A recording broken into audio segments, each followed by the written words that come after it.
Hello बच्चों, let's read the questions. The primary cause of existence of resting membrane potential can be attributed to option A potassium diffusion potential, option B presence of electrogenic pump, option C diffusion potential of sodium potassium and chloride and option D anions like proteins phosphate and sulphate. तो question ये कह रहा है कि जो हमारा primary membrane potentials होता है किस वजह से होता है। तो सबसे पहले इसके की कॉन्सेप्ट को समझते हैं और इसके जो की कॉन्सेप्ट हैं वो है इम्पल्स ट्रांसमिशंस। इम्पल्स का जो ट्रांसमिशंस होता है वो किस फॉर्म में, इलेक्ट्रिक फॉर्म में होता है और ये इसके 3 स्टेप्स होते हैं। सबसे पहला स्टेप्स अपन बोलते हैं पोलराइजेशंस। क्या बोलते हैं? पोलराइजेशन। पोलराइजेशन पोलराइजेशंस का मतलब होता है कि इसके अंदर का जो पोटेंशियल होगा, इसके अंदर का जो मेम्ब्रेन का जो पोटेंशियल होगा वो कैसा होगा? अंदर के मेम्ब्रेन का पोटेंशियल नेगेटिवली चार्ज होगा और जो बाहर का जो मेम्ब्रेन पोटेंशियल होगा वो पॉजिटिवली चार्ज होगा। ये नेगेटिवली और पॉजिटिवली चार्ज को ही क्या बोल सकते हैं? पोलराइजेशन स्टेट बोलते हैं। अगर यही जस्ट उल्टा हो जाता है तो उसको बोलते हैं डीपोलराइजेशन स्टेट। अगर अपन रेस्टिंग मेम्ब्रेन की बात करेंगे, रेस्टिंग मेम्ब्रेन पोटेंशियल, जो रेस्टिंग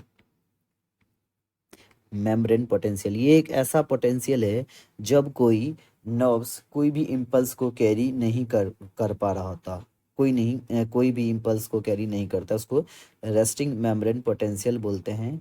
और resting membrane potential normally -70 millivolt होता है। कितने? -70 मिली वोल्ट। और ये -70 मिली वोल्ट का जो मेन रीज़न है ये हमारा क्या है? आयंस के डिफ्यूज़न की वजह से होता है। और मेनली जो डिफ्यूज़न होता है वो किसकी वजह से? पोटासियम आयन की वजह से, यानी पोटासियम आयन डिफ्यूज़न की वजह से, क्योंकि पोटासियम आयन के लिए मेम्ब्रेन मोर परमिएबल होता है। क्या होता है? Membrane more permeable to potassium ion. Membrane ज़्यादा से ज़्यादा परमिएबल होता है, परमिएबल टू पोटेशियम आयन।